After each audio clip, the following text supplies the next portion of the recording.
Assalamualaikum warahmatullahi wabarakatuh. Kami dari kelompok 1 akan mempresentasikan mengenai materi kecurangan pelanggan. Kelompok 1 terdiri dari Reni Anggraini, Nurul Hidayah, Nurul Dwidayati, Niken Apriliana, dan Anissa Fitri. Materi kecurangan pelanggan. Yang pertama ialah pengertian kecurangan pelanggan dan dampaknya. Yang kedua pencurian identitas. Dan yang ketiga jenis penipuan pelanggan dan investasi lainnya. Pengertian kecurangan pelanggan dan dampaknya. Apa pengertian kecurangan pelanggan? Kecurangan pelanggan adalah sejumlah kecurangan yang berfokus pada individu tertentu sebagai korban. Contoh, kecurangan telepon, kecurangan majalah, kecurangan undian berhadiah, penawaran uang asing seperti penipuan uang Nigeria, obat-obatan palsu, pelelangan di internet, pencurian identitas, dan skema multi-marketing atau MLM fiktif. Dampak kecurangan pelanggan. Kecurangan pelanggan adalah masalah yang sangat serius di Amerika Serikat dan di semua tempat di seluruh dunia. Pada Oktober 2007, Federal Trade Commission atau FTC Amerika Serikat mengeluarkan survei keduanya tentang kecurangan pelanggan di Amerika Serikat dengan memperkirakan bahwa lebih dari 30 juta orang dewasa, 13,5% dari populasi dewasa adalah korban kecurangan selama tahun 2005. Berikut peringkat 10 besar kecurangan pelanggan yang diidentifikasi data laporan Federal Trade Commission Amerika Serikat tahun 2007.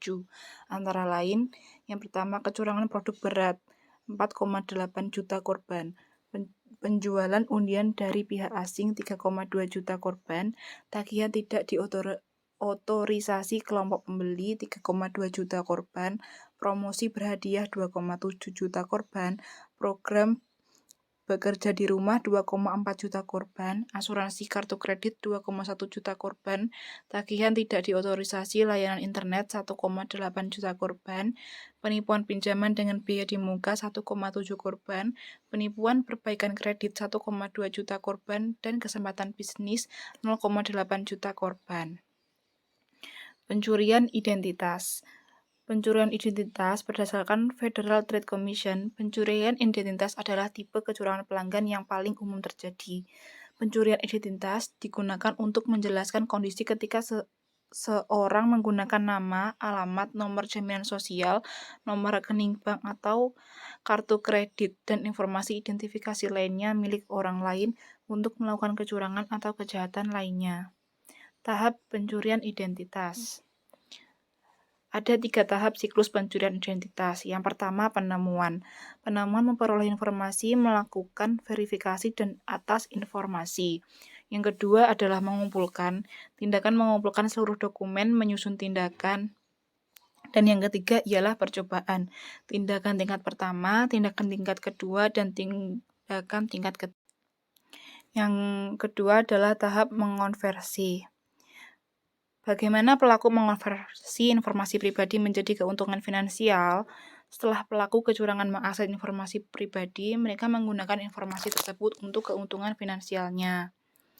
Beberapa pembelian yang biasanya dilakukan oleh pelaku pencurian identitas antara lain membeli barang besar, melakukan pinjaman untuk membeli mobil, rumah, dan pinjaman lainnya, menggunakan layanan telepon atau jaringan nirkabel atas nama korban, menggunakan cek atau kartu debit fiktif, membuka akun bank baru, mendaftarkan kebangkrutan atas nama korban, melaporkan nama korban ke polisi sebagai pengganti nama mereka, membuka akun kartu kredit baru, dan mengubah alamat surat korban.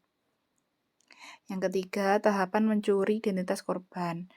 Beberapa metode mencuri identitas seseorang. Yang pertama, pelaku memperoleh informasi pribadi dengan berlagak seperti pegawai pemerintahan atau perwakilan organisasi yang sah yang berhubungan dengan bisnis korban. Yang kedua, pelaku melihat atau mendengar Anda memasukkan nomor kartu kredit yang dikenal dengan shoulder surfing. Yang ketiga, pelaku memeriksa folder spam atau trash komputer Anda. Yang keempat, pelaku melakukan skim informasi kartu kredit ketika membayar tagihan mereka. Beberapa teknik pengumpulan informasi yang dilakukan pelaku kecurangan identitas antara lain, pelaku mengumpulkan informasi dari kegiatan bisnis. Pelaku mencuri dompet atau tas tangan untuk memperoleh informasi atau identitas rahasia. Pelaku menyelinap ke rumah korban dan mencuri informasi mereka. Pelaku mencuri surat berisi informasi data penting korban. Pelaku mengisi formulir perubahan alamat dan membuat surat korban terkirim ke PO Box atau alamat lain sesuai keinginan pelaku. Selanjutnya, pelaku kecurangan melakukan shoulder surfing, dan yang terakhir, pelaku menggunakan internet untuk mencari informasi penting. Selanjutnya akan diteruskan kepada teman saya. D. Tahap meminimalkan resiko.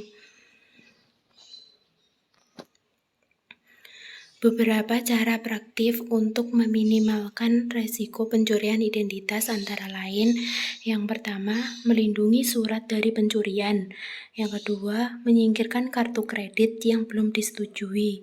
Yang ketiga, cek informasi kredit pribadi paling sedikit setahun sekali. Yang keempat, melindungi kartu dan nomor jaminan sosial.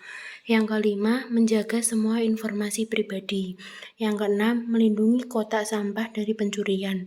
Yang ketujuh, melindungi dompet dan barang berharga lainnya. Yang kedelapan, melindungi kata sandi. Yang kesembilan, melindungi rumah dan komputer. Yang kesepuluh, mengambil keuntungan dari Grammarly. Yang ke E, yaitu tahap mencuri identitas korban. Bagaimana penuntut pencurian identitas? Untuk menuntut pelaku pencurian baik secara pidana atau perdata berhasil, perlu ditunjukkan bahwa pelaku dengan sengaja melakukan kecurangan tersebut dengan mengumpulkan bukti yang sesuai seperti bukti yang mendasari dan semua informasi yang tersedia dan yang menguatkan. Contoh, kartu kredit, pinjaman mobil, tiket, atau bukti dalam jumlah lainnya yang dibeli dengan identitas palsu, relatif lebih mudah untuk dibuktikan. Yang ketiga yaitu jenis penipuan pelanggan dan investasi lainnya. Yang A, penipuan asing dengan fee dibayar di muka. Nah, penipuan asing dengan fee dibayar muka antara lain: pertama, tawaran uang Nigeria. Yang kedua, penipuan clearinghouse. Yang ketiga, penipuan pembelian real estate. Yang keempat, penjualan minyak mentah di bawah harga pasar. Yang kelima, transfer dana dari surat wasiat. Yang B, skema bekerja di rumah. Berikut ini beberapa skema bekerja di rumah yang umum terjadi, antara lain yang pertama, multi-level marketing. Yang kedua, multi-level marketing internasional. Yang ketiga, surat berantai, pengembalian pos, pengujian produk, dan peningkatan keahlian. Yang C, kecurangan telemarketing. Bagaimana kecurangan telemarketing terjadi? Yaitu, kecurangan ini dilakukan melalui telepon. Pelaku memperkenalkan dirinya seolah-olah memiliki reputasi yang bagus dan mempunyai kantor sewaan. Tenaga marketing yang terlatih pindah dari satu kota ke kota lain, menghubungi banyak orang di luar daerah domisili, mengidentifikasi investor, menawarkan janji investor tanpa resiko dengan tingkatan pengembalian yang besar.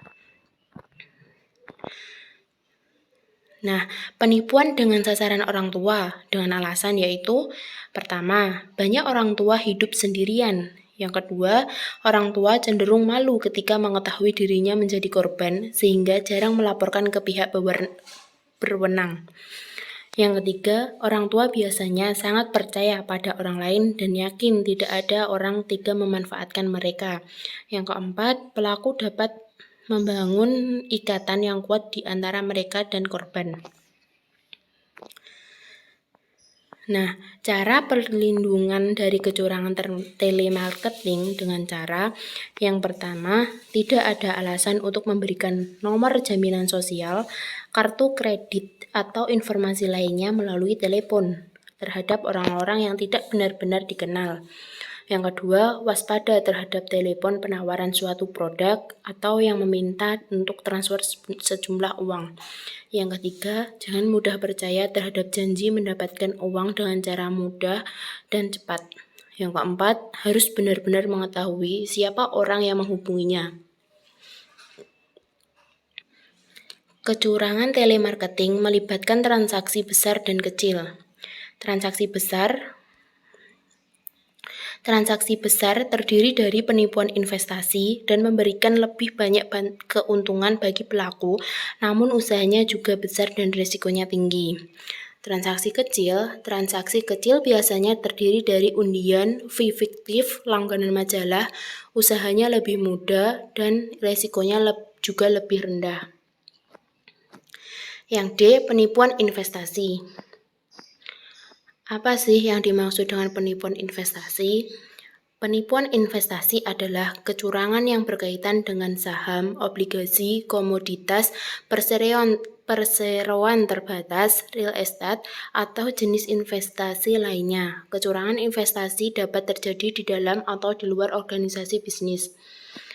Indikator yang berhubungan dengan beberapa penipuan investasi antara lain tingkat pengembalian yang jumlah dan jaminannya cukup besar tetapi tidak masuk akal. Yang kedua, investasi yang tidak membuat kegiatan operasional bisnis menjadi terpercaya. Yang ketiga, bisnis dengan sejarah atau skandal kebangkrutan. Yang keempat, menggunakan skema celah pajak atau menghindari pajak. Yang kelima, gaya hidup yang mewah yang dimiliki oleh orang-orang yang berkepentingan. Yang keenam, bisnis yang baru berjalan di kota tertentu dan tidak menjelaskan sejarah berdirinya bisnis tersebut. Yang ketujuh, laporan keuangan yang tidak diaudit atau opini tidak wajar. Yang kedelapan, tekanan untuk segera berinvestasi. Yang kesembilan, verifikasi atau jaminan investasi yang tidak memadai, dan lain-lain. Terima kasih untuk presentasi dari kelompok kami. Apabila ada salah dan kurangnya, kami mohon maaf.